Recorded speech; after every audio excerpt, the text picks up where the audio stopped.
All right. Hello, YouTube. So this video is about like the All Lives Matter crew. Do you remember like there was like a group of black people who were like coming out for All Lives Matter, and they were really giving the Black Lives Matter movement a hard time? So I wanted to follow up and see like how did that work out for them? Like what happened? So I put together a list of 7 people who were major All Lives Matter supporters, and we'll just follow up to see like what are they doing today. So the first one is Fetty Wap. I looked him up today, just now, and he's in court today for drag racing, like an idiot.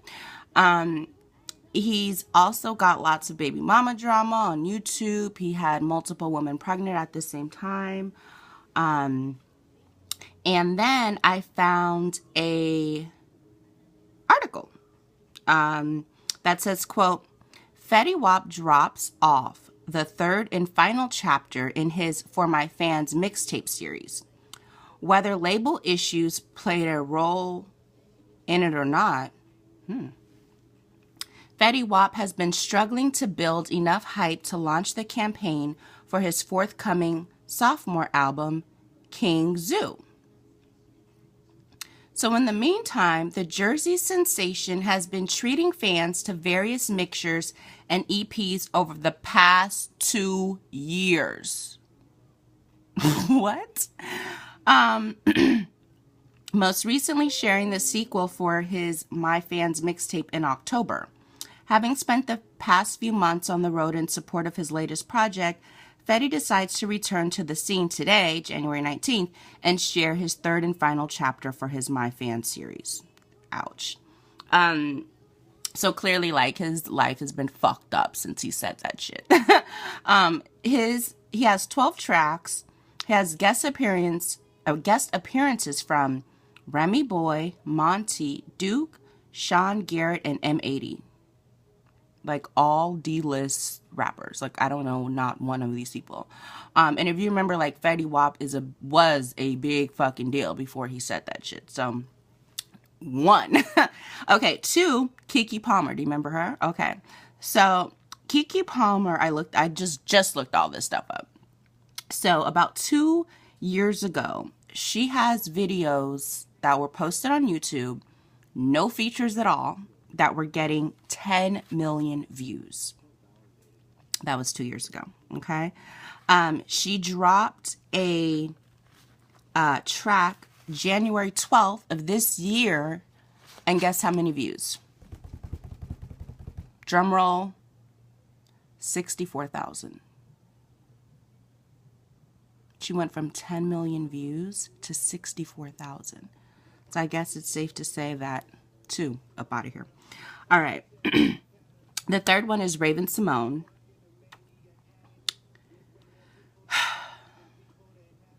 Raven Simone is non-existent. Like, unless you're like under 13, you would never find her content because it's all on the Disney Channel. There's no more interviews. There's no more highlights in the news. Like, all that shit's over. And I have links for all of this, so don't worry. You can go and read all these stuff. So Christina Milian was another All Lives Matter person.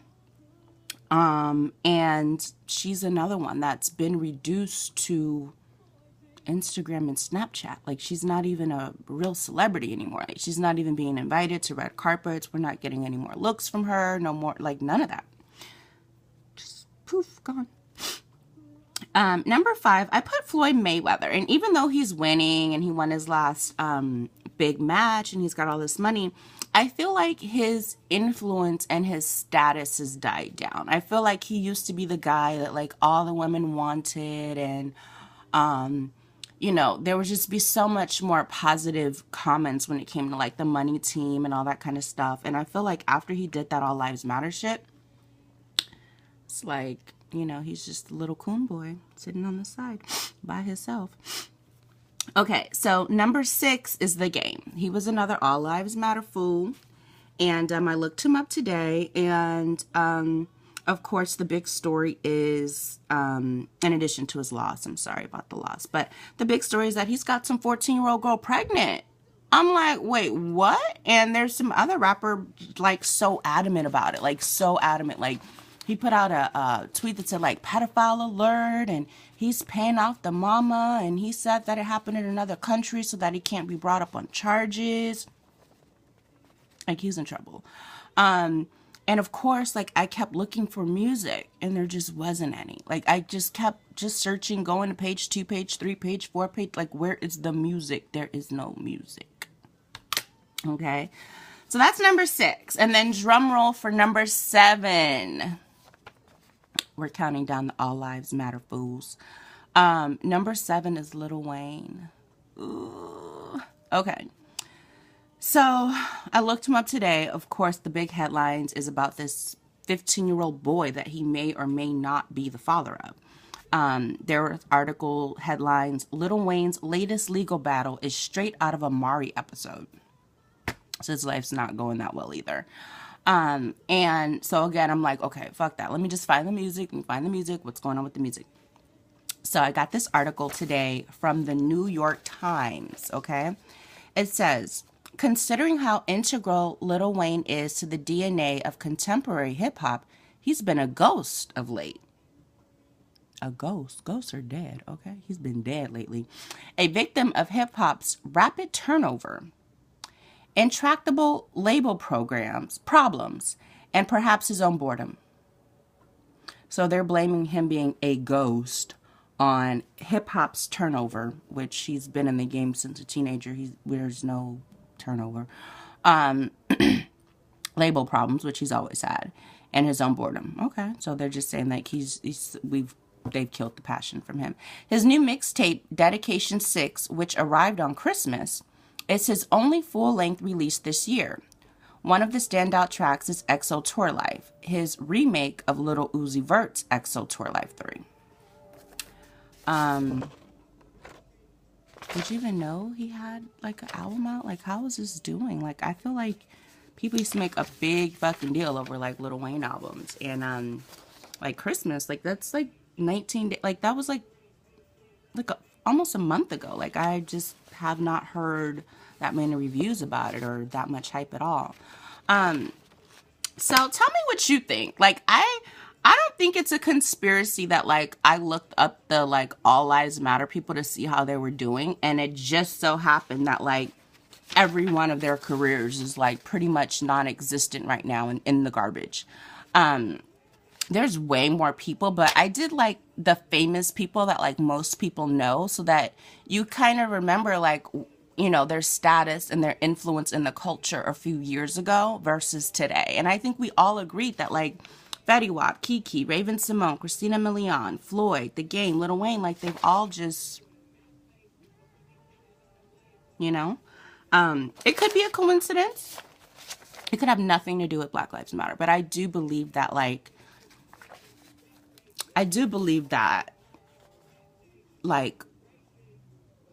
we move the culture. Like we say what's cool and what's not. Like when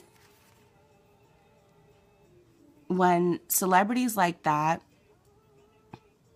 piss off an entire group of people, like all black people, most black people, at that point, the white people that are handling them, you know, at some point they see like, damn, you know, we'll just take Fetty Wap. Oh shit, he doesn't have the influence that he used to have with his own people. Therefore, he's no good to me anymore, because I was only paying him because he could move people either left or right. So because he no longer has that influence to move people either way, because he's been uncovered and exposed, they found out that he's a fucking coon, I'm not going to pay him anymore. I'm not going to bet my money on him anymore. I'm not going to invest in him anymore. And that's how their toilets fall. And I mean, that's how their careers fall in the toilet.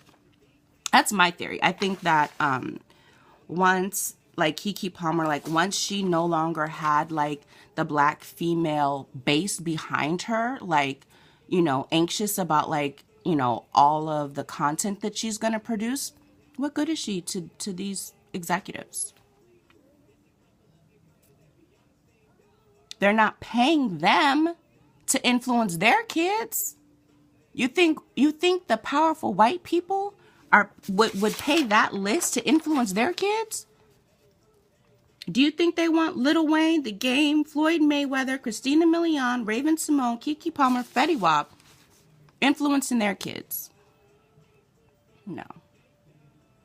Do you know what I'm saying? So, they fucked up. That's my opinion. I think they fucked up, and I think it's going to be a long time before they get their careers back to where it would be, like until they get their level of influence back to where it was before all of this happened.